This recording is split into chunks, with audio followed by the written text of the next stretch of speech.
sözüm də gənc qadınlar, hicab əhli olan bacılarımız üçündür. Həyasını və libasını qoruyan bacılarımız üçündür. Hansı ki, onun geyimi, hicabı ona heybət vermişdir. Allahın nuru onu ucaltmışdır. Bəli, Allahın nuru onur ki, asiyə verilmir. Harda olursan ol, bazarda, küçədə, işdə, universitetdə çalış ki, sabit qalasan. Hər yerdə sizi alçaltmaq istəyənlər olacaq. Sizi lağ etmək istəyənlər olacaq. Onlara uymayın.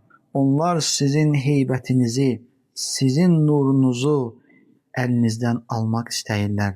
Onlar Allahın onlara verdiyi gözəllik nimətini asilikdə istifadə edirlər. Nimətə şükr etmək əvəzinə asi olurlar. Sizin bu şəkildə çıxmağınız bəzi qəlbləri sevindirir, bəzi qəlbləri isə hüzünləndirir. Ey bacım, çalış hicabını qoru. Sənə evdə, işdə əziyyət verənlər olacaq. Hətta ərin ola bilsin ki, sənə hicabına, dininə görə əziyyət versin. Unutma ki, onların ən üstündə olan, yerin və göyün sahibi olan, bu dünyanın və axirət əbədi həyatın sahibi olan, Rəhməd və Rəhim olan Allah səni görür. Bax, Allah-u Teala Qur'an-ı Kərimdə Əş-Şüara surəsində nə buyurur? Əl-ləzi yarəkə hinə təqum və təqallubəkə fis-səcidin. O səni namaza duranda da görür, səcdə edənlər içində hərəkətini də. Gəlin dinimizi qoruyaq. Bilirsinizmi ki, Allah kimin üçün təəccüblənir? O şəxs ki, cavandır, güclüdür, hər günahı etməyə gücü çatır. Ancaq Allah üçün o günahı tərk edir. Allah onun bu əməlinə təəccüblənir, sevinir. Əgər Allah sənin etdiyin şeyə görə təəccüblənirsə, sevinirsə, gör Rəbbinin sənin üçün olan mükafatı necə olacaqdır. Əgər itaat üzərində olarsansa, onunla görüşənə qədər sabit olarsansa, bu din üzərində ibadətini ixlasla və Peyğəmbər sallallahu aleyhi və səlləmin sünnəsinə uyğun bir şəkildə edərsənsə, Allah-u Teala qiyamət günü heç bir kölgənin olmadığı bir gündə səni Rəbbin ərşinin kölgəsində kölgələndirəcəkdir. Allahdan uzaqlaşma. Dünya həyatı bərbəzəyi bizi aldatmasın. Allaha dönək. O bizə analarımızdan daha mərhəmətlidir. Tövbə edənin tövbəsini qəbul edəndir.